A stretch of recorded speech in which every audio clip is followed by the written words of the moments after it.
pas lëshimit në përdorim të bulevardit industrial pa pranim teknik, sipas këshilltarëve komunal të AKI-s në Tetov, ata kanë paralajmëruar se do të paraqesin kallëzim penal. Me datë 10/2 2026, si grupi këshilltarëve komunal të AKI Tetov, dorëzuam kërkesë për përqasje në informata me karakter publik lidhur me projektin e vazhdimit të bulevardit industrial nga kazerma deri në fshatin Poroj.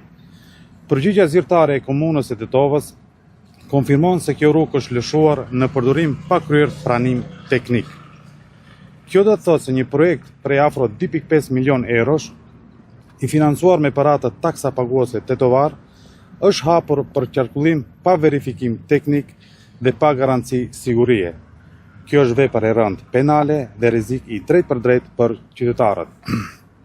Situata bëhet edhe më shqetësuese kur shohim se segmenti i lëshuar më herët tashmë paraqet dëmtime të dukshme që ngre dyshime serioze për cilësinë e punimeve dhe për keq menaxhimin e mjeteve publike.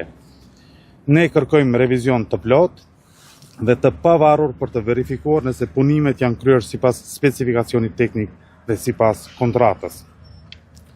Në periudhën në vijim, do të parashtojmë kallëzim penal pranë prokurorisë themelore në Tetov për këtë projekt dhe keq përdorime të tjera.